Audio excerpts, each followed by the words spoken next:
Students, welcome to Sri Radha Vallabh Academy. So, students, today we will started our new chapter number second, microorganism, friend and foe. So, student, first of all, I would like to tell you that what do you understand by the term friend and foe? So, I hope you all of you know that what is the meaning of friend, and I'll tell you that what is the meaning of foe. Foe means dushman. Okay, so sometimes students microorganism is considered as a friend and sometimes it is considered as a foe. So before we are going to discuss that how whether in what aspects they are considered as friend and they are considered as a foe. So before that we'll just discuss or we'll just go through the term microorganism. So what do you mean by microorganism?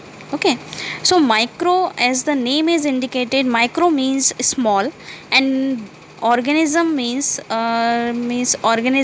life or particular some insects. Okay, some organism. So microorganism, sometimes it is also called microbes. So micro means small and bios means life. So the living organism which cannot be seen by the naked eye are called microorganism. Okay, so there are some following characteristics of the microorganism. So what are the following characteristics? So here I will discuss to you some following characteristics. So microorganism, first one is a microorganism may occur as a single cell or a collection of a cell. Second is microorganisms are very small in size. That means these cannot be seen with naked eyes. These can be seen with the help of a microscope.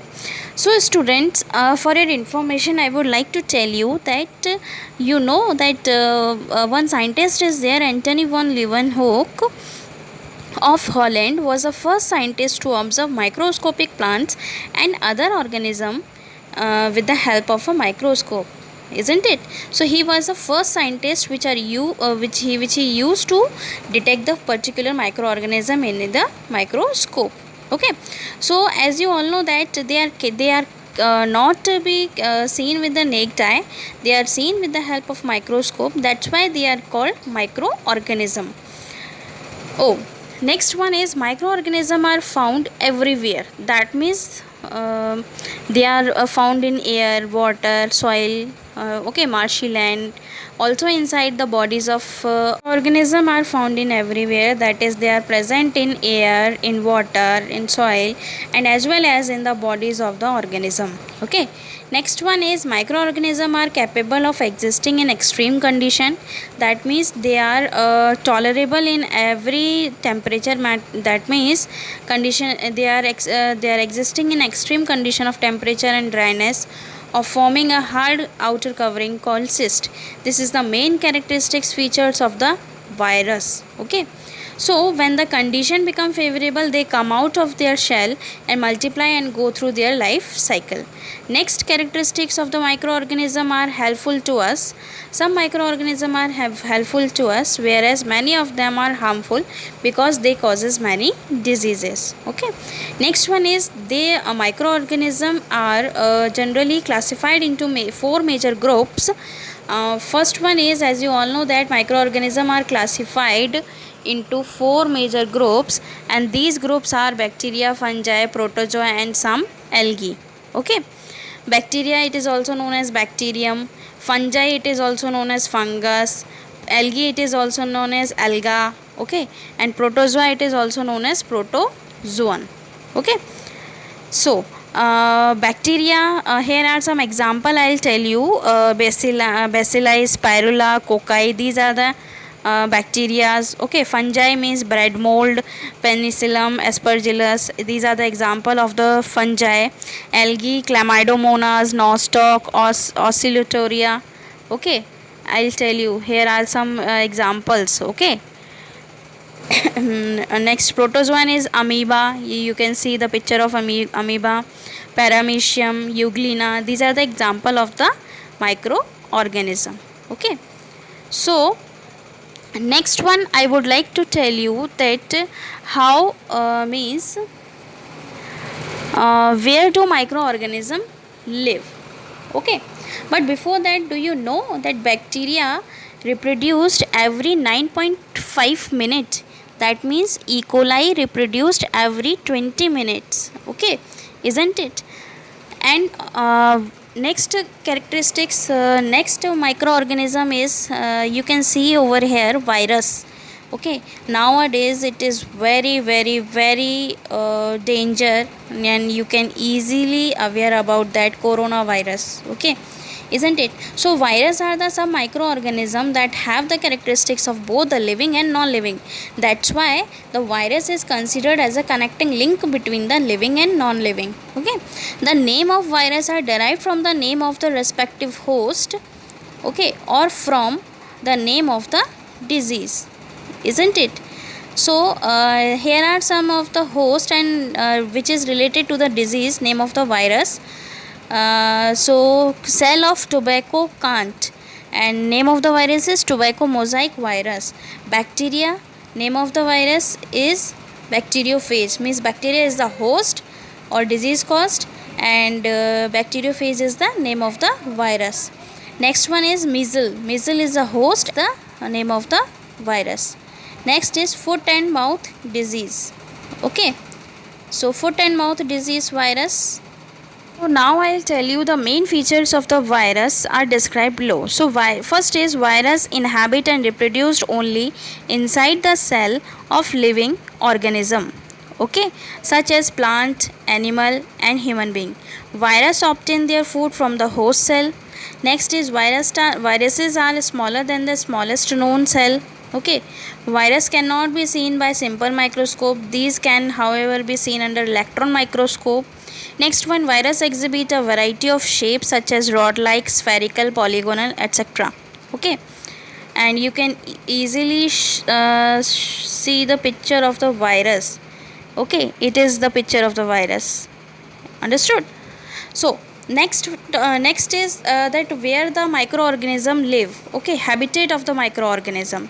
So habitat means you know that microorganism are found everywhere. Okay, so therefore they can live in all types of habitats, means they are present in water, they are present in air, they are present in soil including the soil of desert and marshy lands. They are present in dead and decaying organic matter. They are present in inside the body of animal and human. Some microorganisms grow on other organism while some other exist freely. Microorganisms like amoeba may live alone, whereas fungi and bacteria may live in colonies. Okay, so here I'll tell you the main again I'll tell you the next summary of the this topic. Again I'll tell you the organism which are too small to be seen by the naked eye and can be seen only through a microscope are called microorganism or microbes. Okay, microorganism may be unicellular or multicellular. Microorganism can be found in air, in water, in soil, in desert, in marshy lands, and also inside the bodies of the other living organism. Four major groups of microorganism are bacteria, fungi, algae, and protozoan. Viruses are considered as a microbes, but they are different from other microorganisms. They reproduce only inside the host cell, which may be bacterium, plant, or animal cell. Okay, and us. Okay, so microorganism plays very important role in our life. Based on their behavior, these can be classified into two classes.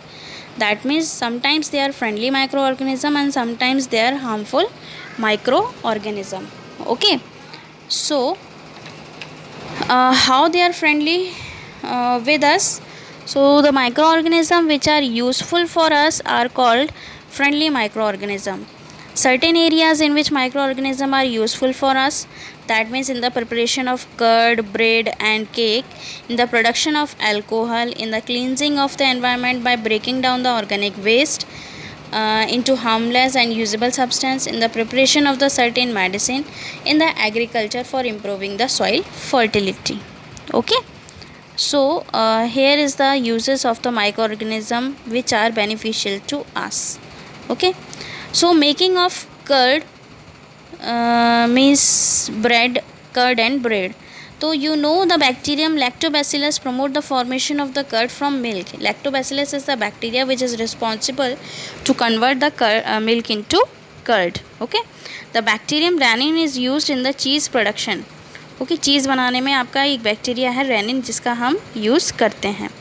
Yeast is used in the preparation of bakery industries and food items like idli, dosa, dhokla. Yeast is also used to improve the flavor of certain types of cheese. Yeast is a beneficial fungi. Okay. Yeast causes fermentation of the dough. Fermentation मैं आपको next topic में आपको बताऊंगी next video में. Okay, what do you mean by fermentation?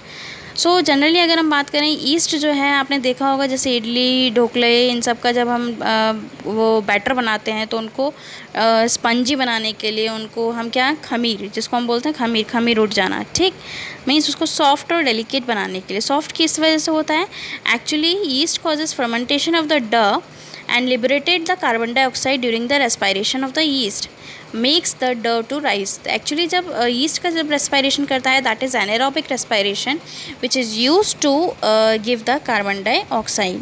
So on baking, heating, the dissolved carbon dioxide escape making the food items porous and fluffy.